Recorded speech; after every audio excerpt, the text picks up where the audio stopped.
Oh yeah, I bet. Yeah, covered them up with blankets. Tomato plants. Yeah, poor little baby tomato plants. So, yeah. You know what else is a cold snap? What's that? Hey there, everybody. Welcome back to Pixel. My name is Kevin. With me, as always, is Phil. On today's show, we are doing part 2 of Metro 2033. More Metro. More weirdness. The book carries on much like it did in the first 5 chapters. Very much.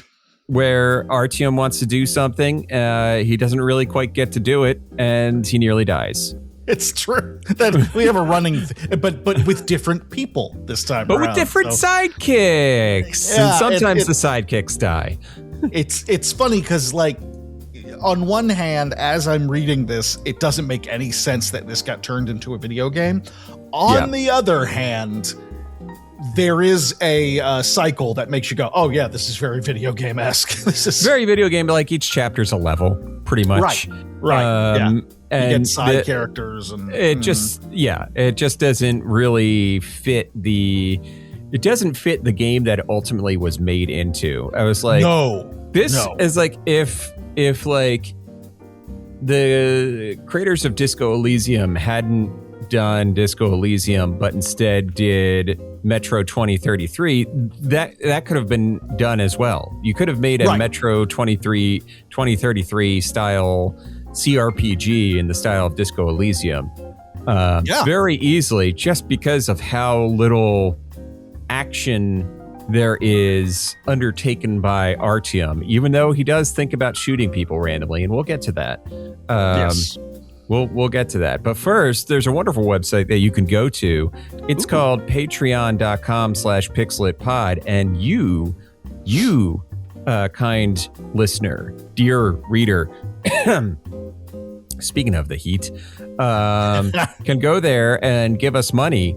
You can follow us for free, or you can join us for $1 or $5 or $10, each with their own benefits, as you would say. And at $10, you get your name shouted out in every episode. And to that end, I want to thank And You Are Hiding, Song 85, Jesus Loves You, Kyle Seaman, Ruthless Mutter, Middle of Things, Sigma Sal, Sanguine Fletulence, Shy Halud, Chut Beaks, Dummy Thick, and Friendly Friend. Thank you so much for being a friend. Patreon.com/pixelitpod. Do it today. Okay. Hey. Let's put the body in the marsh, right? Let's marsh that body. When I tell you to dump a body in the marsh, you dump them in the marsh. Okay, where we last left off, we were in chapter 5. Artyom was basically saved by a stranger. We pick up in chapter 6 with that stranger being woken up, or Artyom being woken up by that stranger and being formally introduced to him. He is the latest incarnation of Genghis Khan. I love Khan. Khan is probably in the running for my favorite side character, and probably the one who lasts the longest amongst Artyom's side characters. Absolutely. I fucking love it. Yeah. Great character. Artyom introduces himself, and he's like, I don't know what my past lives were. And Khan's like, okay. And they share some tea and sausage over a fire. Artyom has some introspective moments of wanting to not know the things he now knows about the tunnels and bourbon and all that stuff. And then he hyper-focuses on something else and asks Khan about whether it's really evening, because Khan woke him up saying good evening. And they get into this discussion about the relative nature of time between stations because there's no sun to make time against. And then Khan has this long monologue in this moment where he talks about the nature of people taming time. Like, we put time into these little boxes and all that stuff. Like, oh, okay. We're really getting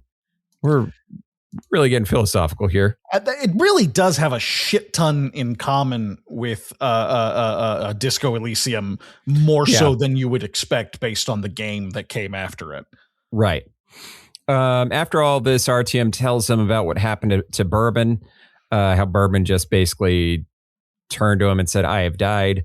Khan tells him that it's the voices of the dead, and now that Bourbon has been killed by them, he joins them and he loses his sense of self, and he has now lost his ability to reincarnate. It's very much death for the dead. Yes. When Artyom goes through Bourbon's bag, it's clear that Bourbon didn't have enough to pay Artyom for accompanying him. Artyom then asks Khan what they do with bodies at the station, and Khan tells them that there's a ravine in the alternate tunnel that they dump bodies into. Can I ask something real quick? Yeah. When I read this, do you recall, did your copy of the game say that Bourbon had 100 grams of weed in his bag?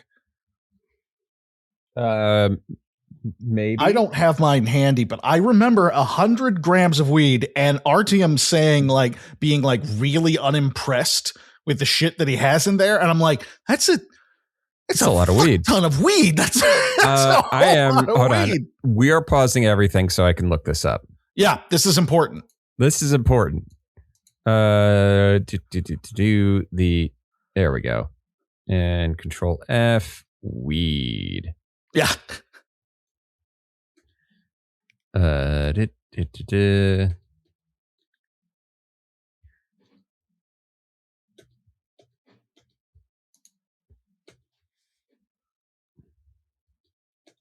Weed.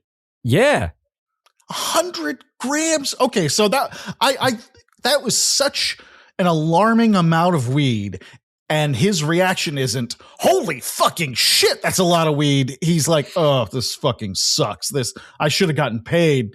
Well, you did, son. You did. I assumed that must have been some sort of like typo on my copy of it or something. No, so like, okay, I'm looking up. I'm on a weed webpage right now. Yes. So like, a gram is 1 to 2 joints. Yeah. Estimated, right? So, yeah. So that is like a quarter of a pound of weed. I mean, it's like $700. I was about to worth say of weed. That's like less than 1,000, but still, Jesus Christ! Like, I can't even imagine how much that would be worth underground where nothing grows. Yeah, that's crazy. That's nuts. And for all intents and purposes, he just kind of like kicks the backpack off into the dark. He's like, God damn it, this sucks. Like, whoa. This is terrible. This is the worst thing that ever happened to me. Like, dude. My camera has decided to stop working again. Your camera is the worst thing that ever happened to you. My camera is the worst thing that's ever happened to me. Ever. I'm restarting it. Yeah, do it. Hey, it's back. Oh, right. There it is. Yeah. So Artyom's like, all right, I'm gonna go deal with this body. And Khan, he starts going to do it, and then Khan like runs after him and stops him, and he's like, don't worry about it. I actually took care of the funeral rites while you were asleep. Yeah. Is Khan telling the truth? I don't know. He might have been, but he's like, no, I burned it. Don't worry about it. Yeah, don't sweat it. Khan mentions Artyom's mission as if it was something he saw in a vision featuring Hunter. Hunter invaded Khan's thoughts and was thinking about Artyom with desperation. Artyom tells him about his mission to get to Polis, and Khan tells him that he should have gone through the Red Ring from Prospect Mir. He's like, why the fuck did you come this way? Also, Artyom happens to have a map on him that's called a guide. This was something that he got out of Bourbon's bag. According to Khan, it kind of updates and changes based on things happening in the metro station, but it requires you to be very in tune with the metro station. So it's like everything about Khan is super mystical. Like, he is the mystical, magical portion of the story that will end, for the most part, when Khan leaves the story. Right. It's just, It's like he I feel like RTM is like going to be meeting the people that you meet over the course of a life. You meet the stoner existentialist, like mystical, magical guy. You meet the shitty, guy who offers you a great deal and fucks you over. Like we're meeting all those people over the course of this journey. Right. Khan then does some logistics with RTM, pointing out the path that he had planned out wasn't going to work because the Reds had blocked off the entrance to one of the stations that he was planning on transferring at. And then he plots out a new, shorter route for RTM. As they're walking, they come upon a fire where a bunch of folks are huddled, and a man is telling a story about a plague infection at another station. There's a big hubbub as the guy finishes his story, where a big bearded guy leads the charge to get the storyteller run off and killed because they think he might be carrying the plague. Khan stops RTM from saving the man because it would only put RTM in danger. Khan then takes advantage of the unrest to put together an impromptu caravan to go on to the next station, claiming that the dead man had infected the air. The group discusses it, and then the thick-set man who killed the storyteller tells Khan that they aren't going because there probably was no disease. Khan then says to the guy, like, well, why'd you kill the man then? And the heavy-set guy's like, as a prophylactic.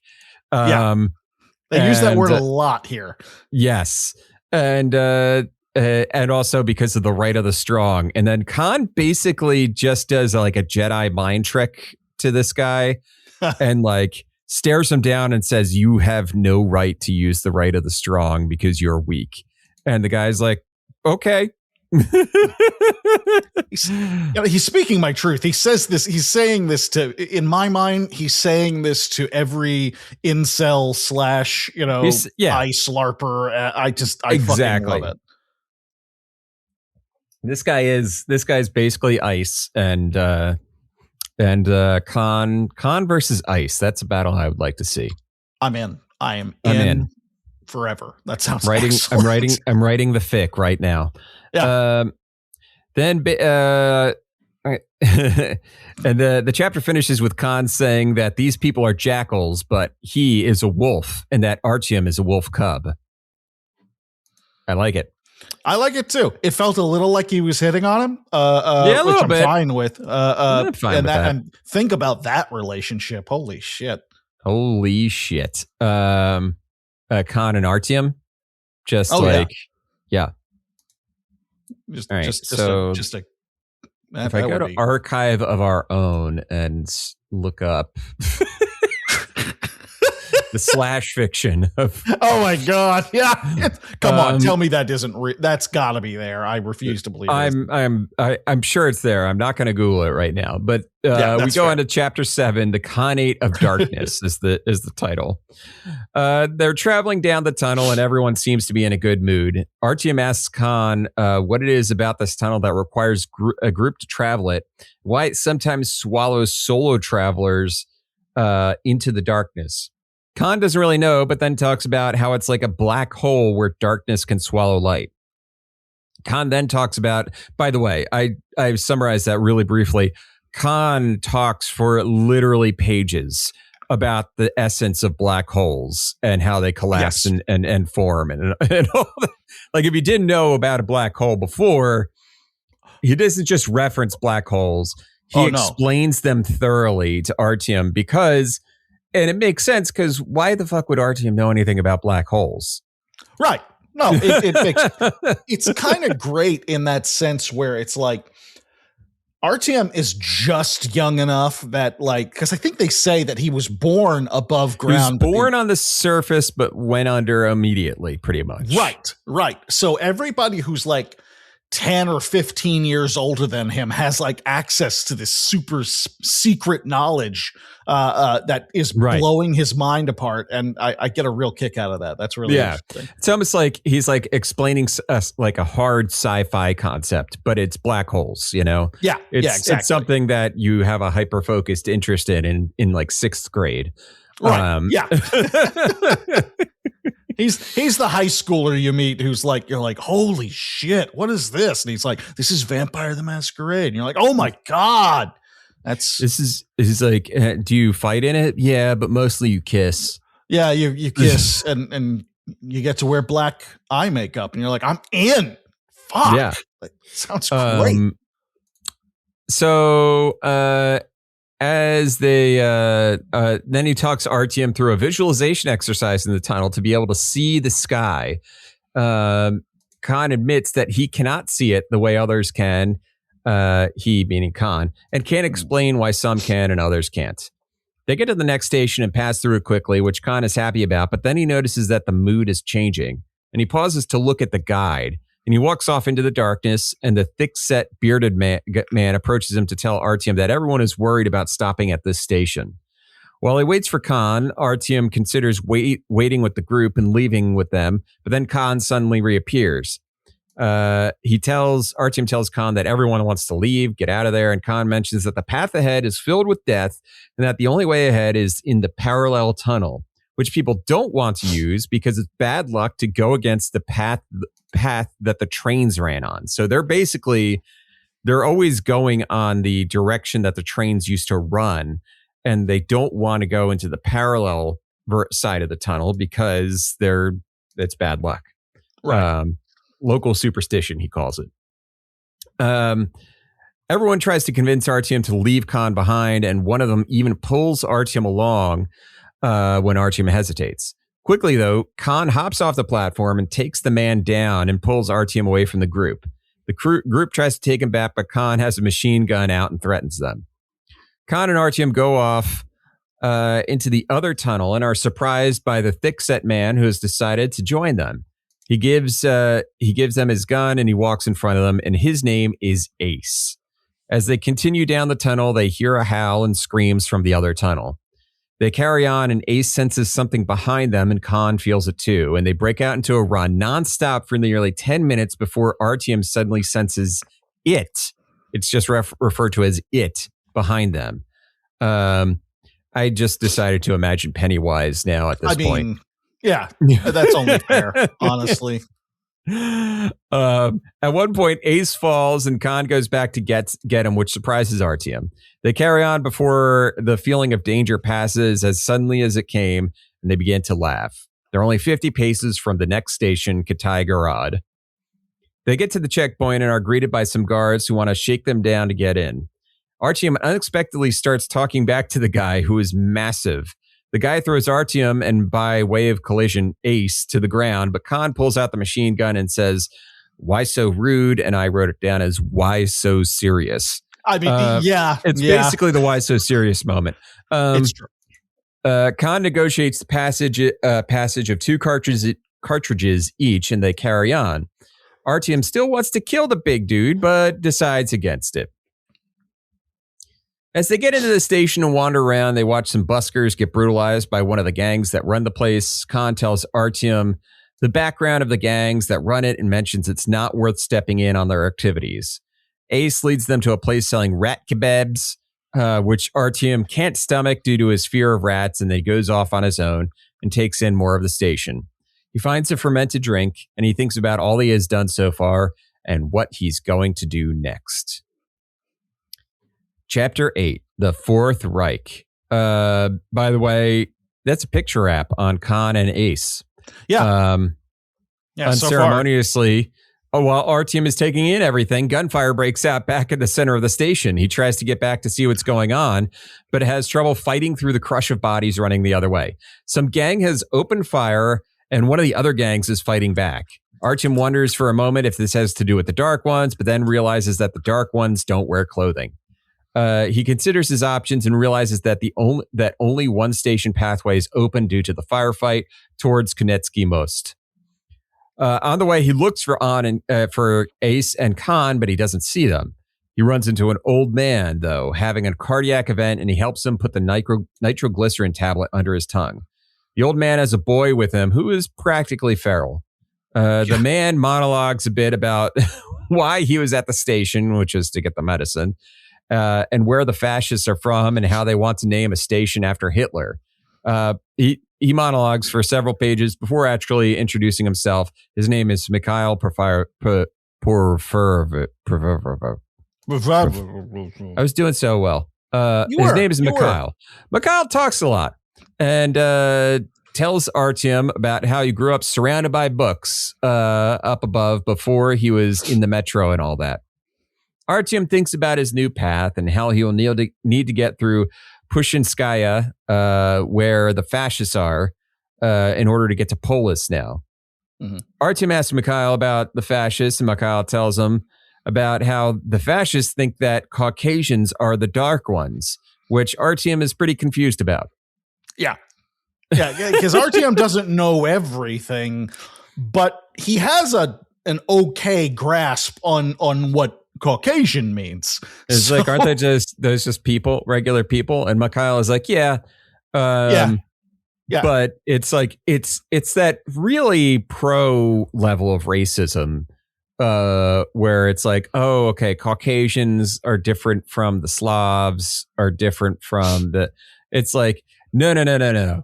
You can't just call white people Caucasians, right? There's different flavors, man. And that's what the Nazis in this book are really upset about. The swarthy people, which is anyone with dark skin, and the Caucasians, which is, to be literal, people who descended from the Caucasus Mountains, right? Which who, technically honestly includes the Nazis. Persians. Probably wouldn't. Yeah, they wouldn't consider them white, which is the irony. Yeah, right, exactly. The Caucasus people being Persians and the like. I believe, if I'm remembering correctly. Anyway. They think the Caucasians are the dark ones. They stop and read some poetry on the wall that is written by the fascists in German. And Mikhail translates it, and he's like, yeah, in Russian, or in this case, English, it sounds pretty lame, but in German, it really sounds like it's hot shit. It's hot shit. And Artyom starts getting annoyed about how slow they're going. Basically, everybody who is trying to escape the station has already passed them. Mikhail asks if Artyom really plans on going to Pushinskaya, or if he would rather join them on the way to Baragkidnaya. And Artyom just kind of shrugs. They arrive at Kuznetsky Most, where the guards are slowly letting people in. Some folks, though, they turn away for seemingly no reason. Mikhail is let through easily, but the guy begins to give Artyom a hard time for having an old passport. Mikhail then pulls the guard aside and says that, hey, Artyom's a good kid. He's with me. The guard agrees to take a bribe to let them in. One of the big differences about this station as compared to the others is that there are train cars here, and a lot of engineers live at this station.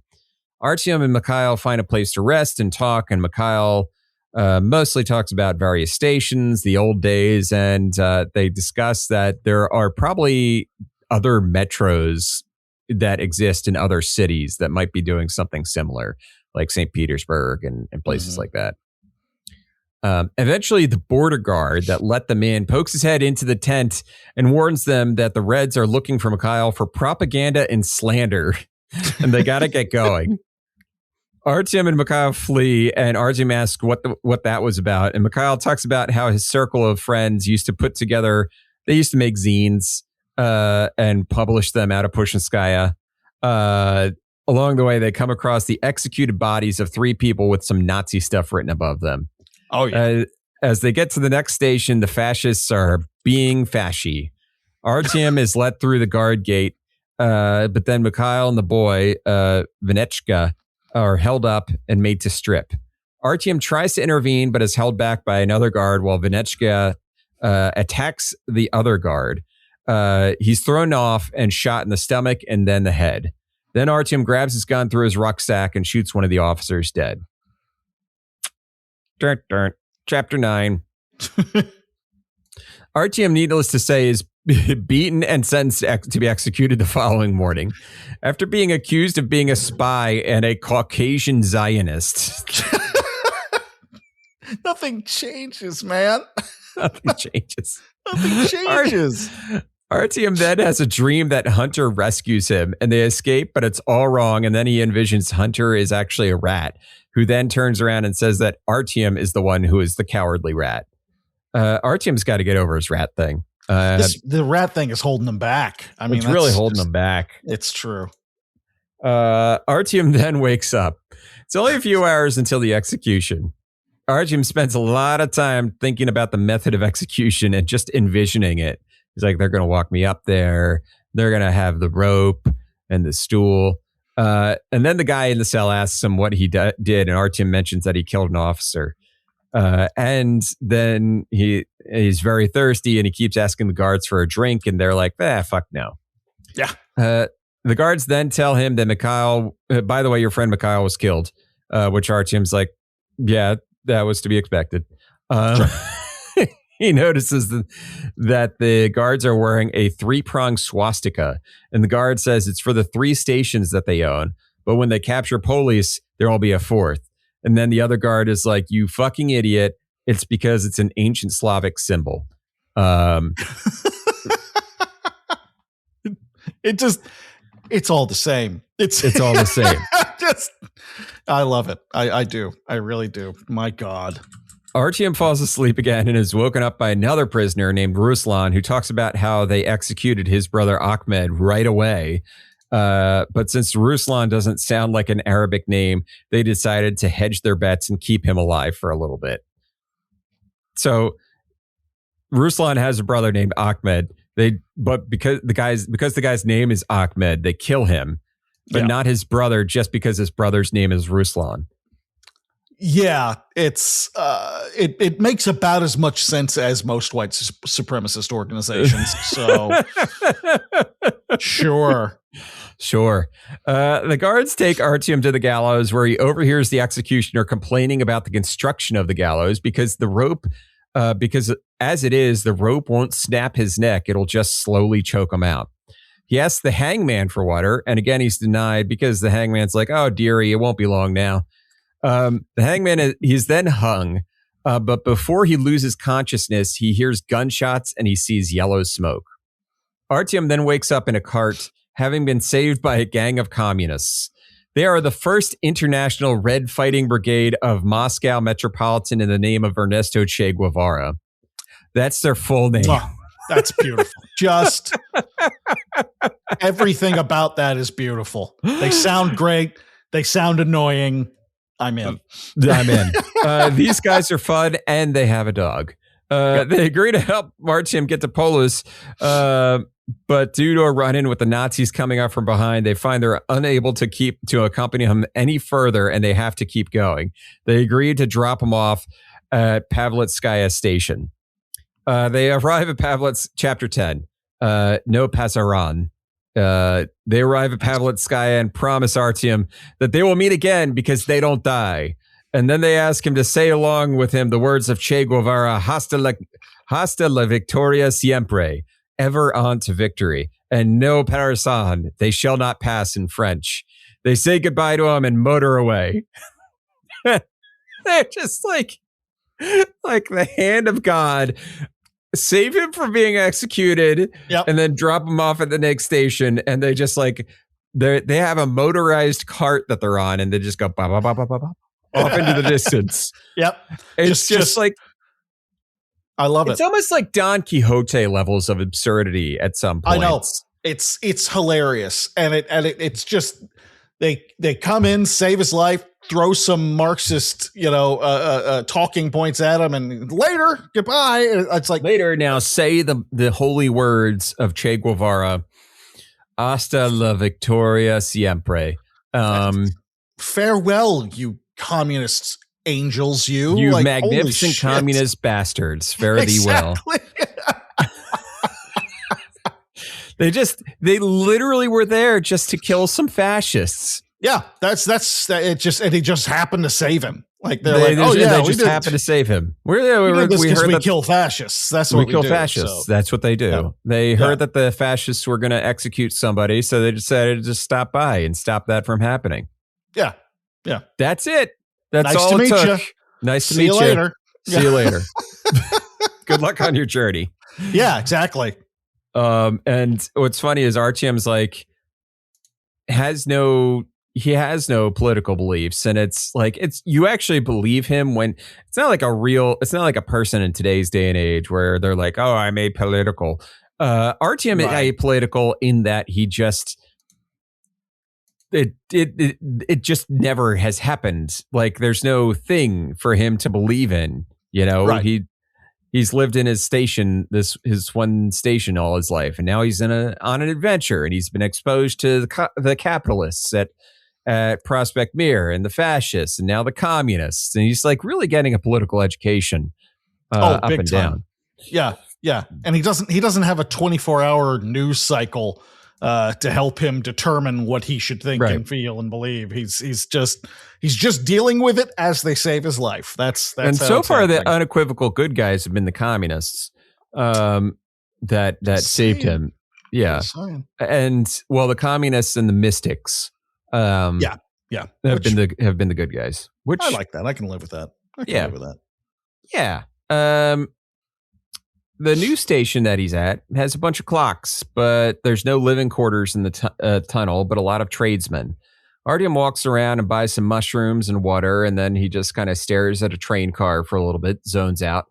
The train car has been through it, burned and battered. After a few moments of considering the car, he walks back toward the station, and he finds that everyone has left. He goes towards the crossing, which is now shut, and is told by the guard there that there's no admission to the station after 8, and that there was little use arguing with him. Artyom finds a group sitting around a fire and asks if he can take a rest with them, and they mention that there is no resting at this station. It's then that Artyom notices that the metal shutter that would normally block the station's exit to the surface is missing, and it's a clean shot to the outside, and that there's they have a searchlight going back and forth up the stairs. The duty officer explains that because of the water flooding that trickles down the steps and into the station from above, that they would need to build a concrete wall in order to fully close it off, which they don't have, so it just remains open. The station ultimately acts as a line of defense from the outside, which explains why none of the larger powers that be in the metro have tried to capture it. The guards shoot someone off in the distance who begins wailing. Artyom offers to put the man out of his misery, but they say no bother. They try to keep all their bullets for when they need it. At some point, Artyom dozes off, and one of the guys, Mark, wakes him up and takes him inside of the station that he didn't get to see the day before. There's a lot of gambling and such, including rat races.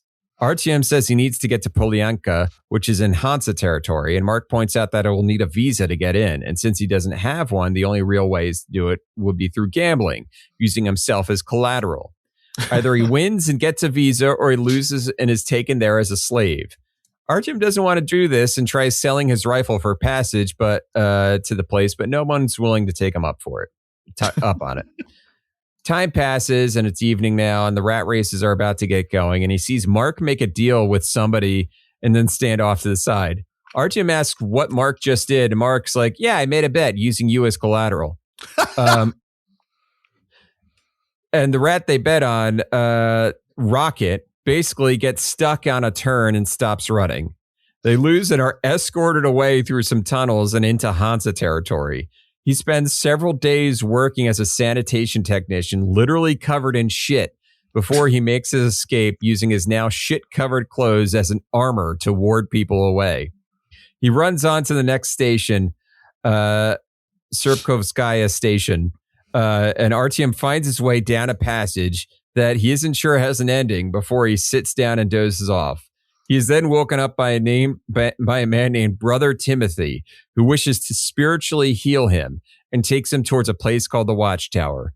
Artyom has found the Christians. There we go. And that's the end of chapter 10. That train's never late. We all knew it was coming. We all knew it was coming. Here come the Christians. Right away, they're calling him Brother Artyom. Yep. Yeah. So, Phil, how are you? What do you think? By the way, folks, if we haven't mentioned yet, this is a 4-parter just because of how friggin' dense this book is. Yeah. It's one of the longest ones we'll have read. because we are literally only halfway through the book, and so much shit has happened so far. So Phil, what do you think of part 2, as it were?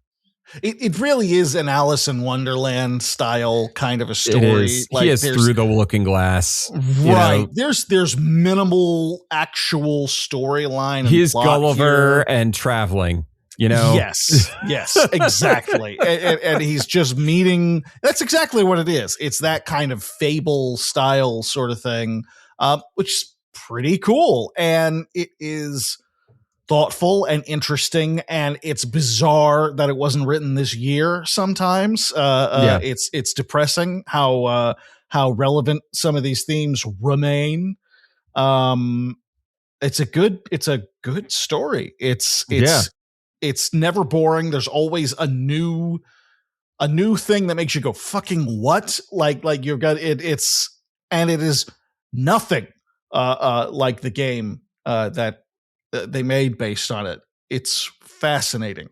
Yeah, and like from what I recall, the game, when I looked up the plot of the game, all these characters are like in the game. Yeah, but it's not like this, where Artyom has to cover himself in shit to escape and run off to meet the Christians. At least I don't think there's a sequence like that in the game. Not so far as I've been playing it. I haven't reached that level. Yeah. So, yeah, I agree. It's a fun story in that, like, it's a weird grand adventure where the adventure though is Artyom's like, I was given a task. He had the call to adventure. Hunter's like, I need you to get to Polis and just tell this guy what I'm doing. That's it. That's Artyom's entire mission, is to go to Polis and find Hunter's friend and say, hey, Hunter is doing this thing. And since then, it's just been subquests, like side quest after side quest. And none of them, it's like task failed successfully, basically. Right, exactly. Because like probably the best, and like Khan was like the best guy to be with, and Khan was like, oh, I'll get you there lickety split. I know the quickest way to go. And they're like, and the author, Dimitri, is basically like, nah, can't have this guy in the story for too long. Absolutely not. Is he We've killed? Move we on. don't know. But you're not gonna fucking find him. Yeah, he's not around anymore. He's not around anymore. So don't worry about it. Yeah, don't worry about it. Don't worry about it. Where, like, Artyom is now off, and he got sold into slavery for a bad bet on a rat race, and escaped his slavery by being covered in basically shit, and running away so much, like just being near people. They just didn't want to touch him. For many other characters and stories, that would be the entire book. I've been enslaved and I'm trying to escape slavery. This is just 5 days pass, and Artyom is like, all right, I'm out of here. It's about as many pages, frankly. I am going to test how far my plot armor works. Right. And take it to the extreme. Just see how it goes. Yeah. I love it. So good for him. Good for Artyom. Absolutely. I'm proud of him. He keeps. I am too. He's always trying to do the right thing. Have you noticed that with him? Is like he's always trying to do the right thing. He's trying. He's not always succeeding, but he's doing his best. He's just the poor kid's just confused by everything. It's not his fault. Confused by everything. He's like, why are all these stations so weird and unlike my home? I want to go home. That is absolutely the reaction I would have. It's like, I'm done. I'm out. Yeah. But no, he's still going to Polis.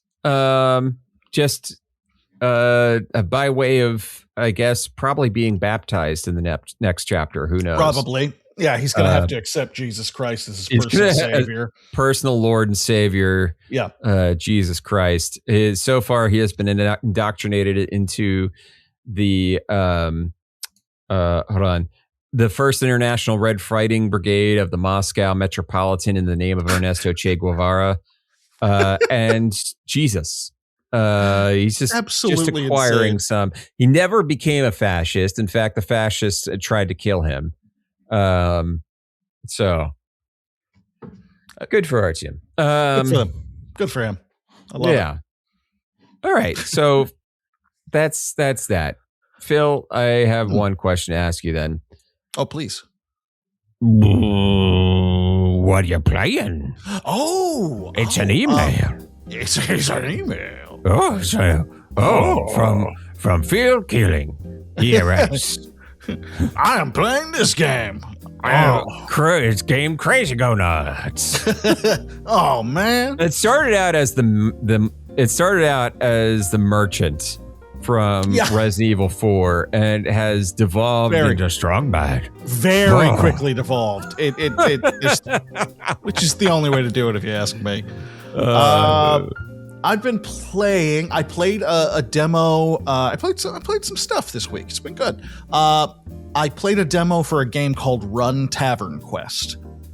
Okay. You should try this out. This is fascinating. It is based on the old 1979 kind of mud adventure games.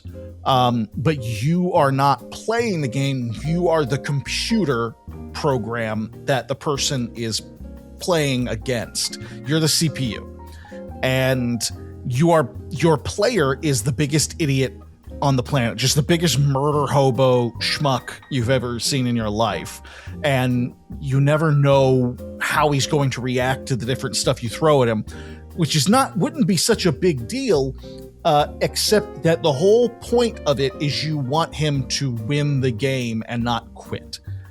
It is fascinating. So you've got to time things out just right, because he's not good at what he does. Like, he gets a choice of weapons and he chooses a can of beans. He's that kind of player.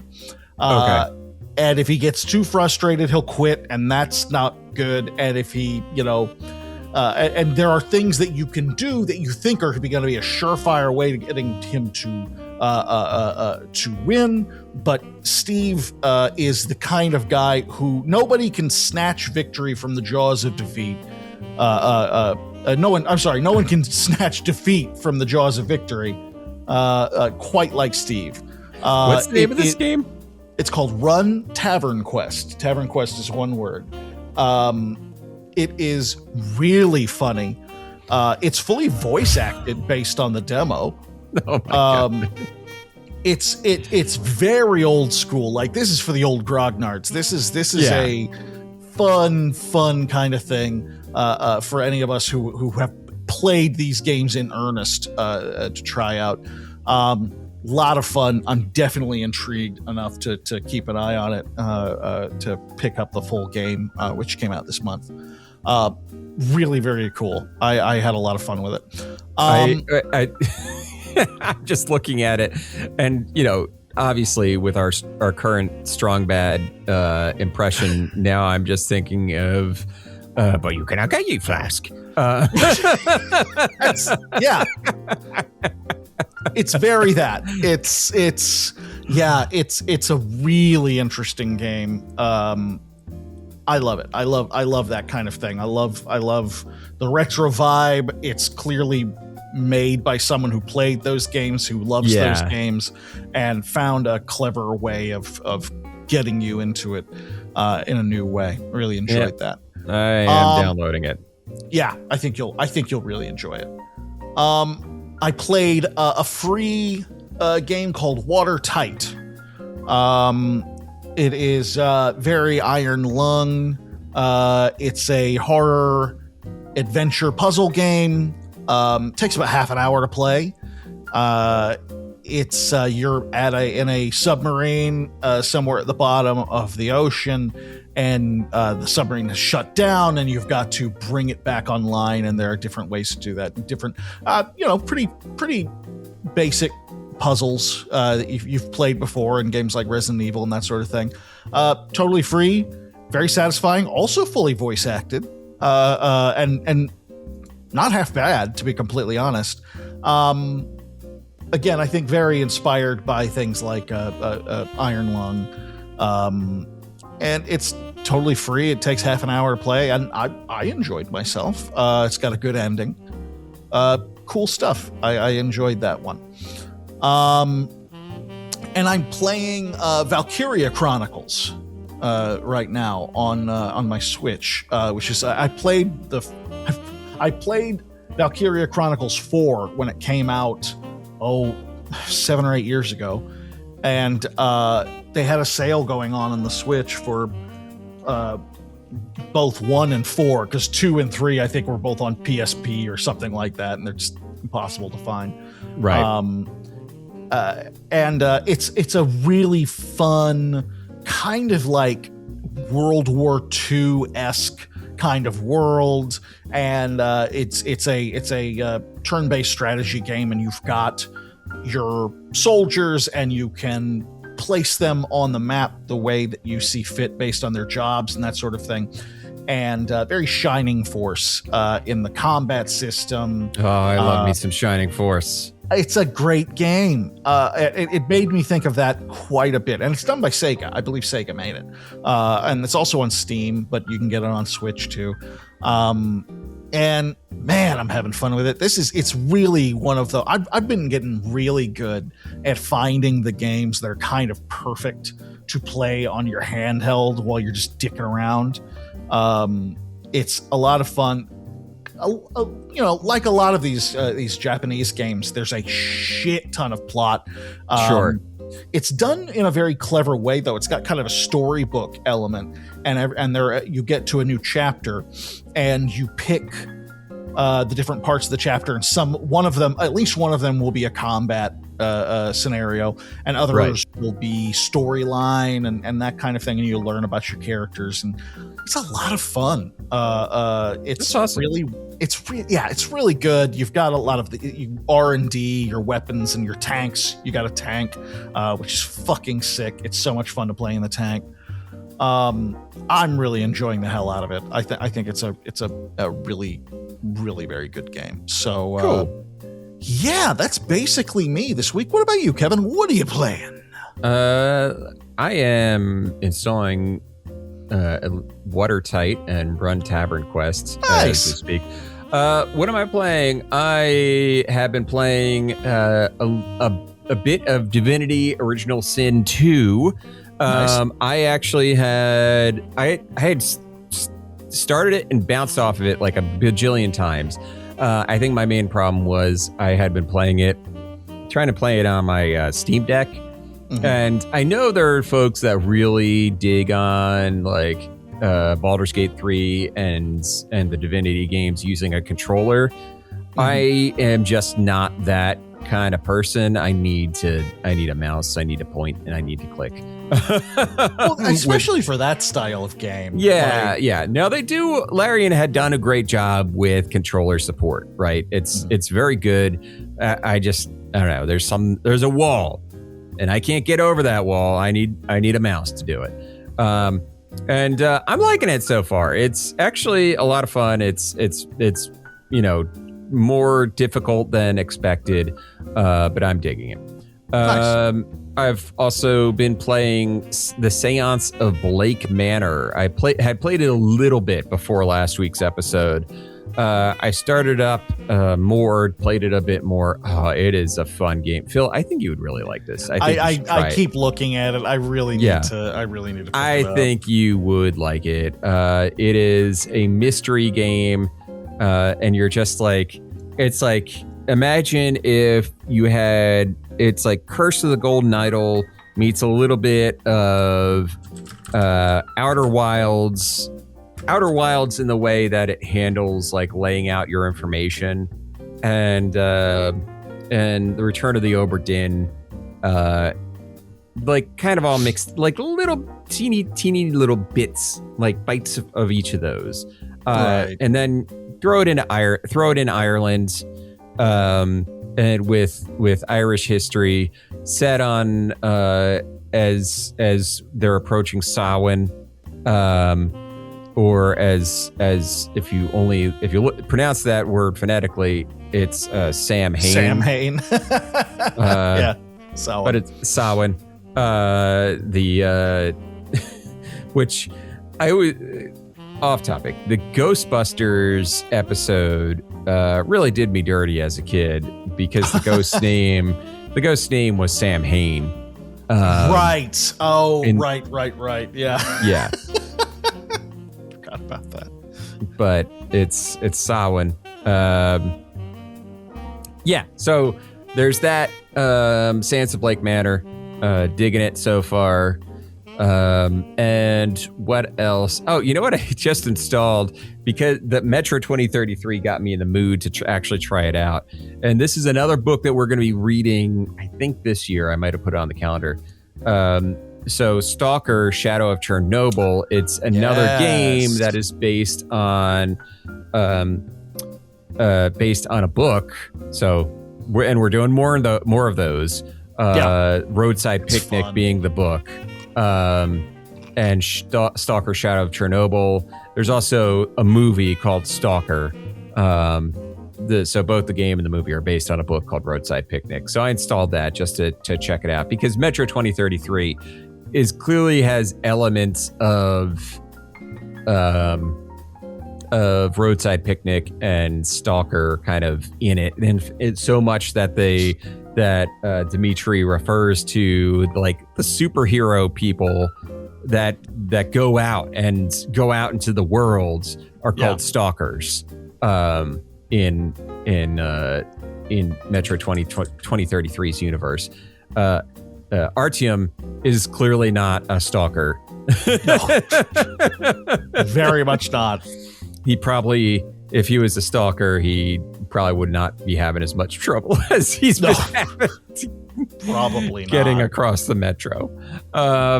But yeah, so that's what I've been playing. But first, I do want to talk about what I've been seeing. Ooh, I went yes. and I saw Iron Lung in the theater, and I gotta say, I really liked it. I've heard really good things. Yeah. I feel like H Bomber Guy's Letterboxd review of it was probably the closest to my feelings on it. After I was like, I have some thoughts on it, and then I read his review, and I was like, oh, okay, that's good. That's actually my thoughts on it. So I'm just gonna read his review real quick. There's a trilogy of movies adapting. No, stupid pop-up. Go away. Damn it. There's a trilogy of movies adapting the first Mobile Suit Gundam. It's about 7 hours total. It gets boring in stretches, and it keeps going and going. It has more horrors of war inflicted on the cast. You start to miss the boring bits. You didn't know how bad things were going to get for these poor guys. It was nicer when they were alive. You regret feeling bored, like actually feel sorry you wanted things to speed up. By hours 5 through 7, you're just a little bit insane on behalf of the smashed men and boys killing each other over ideas they don't understand. I've never felt anything like that before or since, but holy shit, Iron Lung comes closer than almost any movie I can think of, and it does it in 2 hours and 7 minutes. I just had to Google the runtime, and I'm sincerely surprised that it's that short. It's a 3 to 14 hour long experience, which somehow only takes 2.1 hours to watch. Boring sometimes? A bit, yeah. But I think those parts are boring. Dare he say it, the pretentious buffoon. He's going to say it on purpose. The film captures the mind-numbing emptiness of the flying blind in his tiny submarine, where you could die at any moment. But that moment might come several quiet, empty days from now. The fear slowly becomes a crushing drudgery. If it tried too hard to be exciting at all times, I think it would betray the unique thing it pulls off here. The main thing that really has to work, it's working. Do I have problems? Who cares? They fucking did it. When you watch a YouTuber movie or a game adaptation in this vein, you keep a lookout for the telltale signs of cringe. Is this star going to be self-consciously try to prove they're a real actor? Are they going to lovingly recreate the exact beats and visuals of the game without really adapting it into something new? Are they going to get bogged down in, quote, the lore, or making a, quote, fixed version which elaborates and explains it all? Or are they going to lean on the audience assumed understanding of all that stuff already and expect people to come up with their own theories instead of telling a complete story? Will it feel incomplete without having played the game, or be so unlike it that it might as well have been something else? Iron Lung has some of those issues, maybe, but I'm genuinely really impressed by how it threads the needle. The film is quite literally a vehicle for its main star, but it's shot and edited as if Mark directed somebody else in the main role. Wow. And with this last part I'll read. There's a part where Mark gets a dab of blood on his hand and wipes it on his trousers, and it's loving.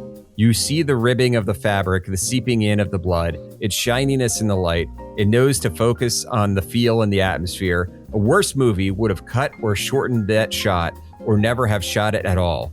So much thinking must have gone into where to put the camera, how to highlight the physicality of the space, and how to make that very small room keep feeling new and strange. It's not in a rush to prove Markiplier can act or direct or edit, which sort of proves that he can. So, like, I feel like that's his review is a very good summary of a lot of my thoughts, where I was like, yeah, it's like a 7 and a 7.5 out of 10 if I were forced to use a rating scale, because there's like things that could have been done differently. There's some effects that don't work quite as well. And there's like some moments where you're like, oh, maybe if it was some other actor that wasn't Mark, because sometimes you're like, I'm watching Markiplier. I watching, like, you're like, am I liking this because it's Markiplier, or am I disliking it because it's Markiplier? Like, if he was removed from the equation, you know what I mean? If he wasn't the presence on screen, would that have improved it or made it worse? I don't know, because he does a pretty good job overall. But at some points you're like, okay, I don't know. I honestly don't know. But cool. In terms of shot design and editing and all that stuff, yeah, it does a hell of a job getting you to that feeling of, yeah, there's some stretches of boredom, but it does feel like, yeah, it needed to be, because he's down there and he's just doing his thing. Like, he's going to the points, he's taking shots, and there's a repetition and a loop. And it reminds me of this film that I worked on when I was in grad school called The Lunchbox, which the director and the film ended up winning. I was the editor of it, and the director and the film ended up winning the Student Academy Award, the bronze trophy for the Student Academy Awards. And one of the things that the beginning of the film did, that when I worked with the director on the edit, he was very clear about what he wanted it to be, was to have a certain level of repetition so that the viewer and the audience kind of settled into, this is the routine. It never changes. It goes and it goes and it goes until something does happen. And you are then put in the same perspective of the protagonist as, oh, that is something different. Something new has happened, and you're shaken, much like the protagonist is shaken by the change in routine or repetition. And I think that's something that can be said for Iron Lung, is that there are just sequences and segments where there's a routine. He falls into a routine, the character, Simon, and then the repetition is broken by something terrible, usually. It's Iron Lung, so always something terrible. Never good. Yeah, of course. That's all really good to know, because I would be a liar if all the shit that you just said and that H Bomber guy said is all stuff I was concerned about. Right. Like, is this gonna be, especially Markiplier in the lead role? He has such a distinct voice. Yeah. Distinct look. I was like, am I actually going to be able to disconnect from that? And it sounds like he does a good enough job that, you know what I noticed? What's funny is I feel like they intentionally, he doesn't speak a lot or show his face a lot in the first 30 minutes. Okay. Like he has like a hood up for a long stretch in the beginning, and he doesn't have a whole lot of dialogue in the beginning. And I think that's intentional to kind of disconnect you from it being Mark. Smart. Markiplier. Markiplier. Exactly. I have a coworker who saw it, and she said she loved it, but she had to admit that she kept waiting for a little box with his face reacting to it to pop up in the corner some point. I was like, that's what I'm worried about. Markiplier reacts to Markiplier's iron lung. Yeah. Right. Which don't get me wrong, I'm sure that's coming. I'm sure that's coming. I'm fine. sure. Well, that's probably just going to be the director's cut on the DVD. Right. Or exactly. the commentary is just going to be is going to be that. But yeah, and all the other, there's, a bunch of other characters that are in it. If you played Iron Lung when it first came out, a lot of the lore is going to be less familiar to you. Mm-hmm. They did do a lore update, like at some point in the past couple years, that I think was probably related to the fact that Dave Zemansky and Markiplier were working on the script, and that lore was then backloaded back into the game. Sure.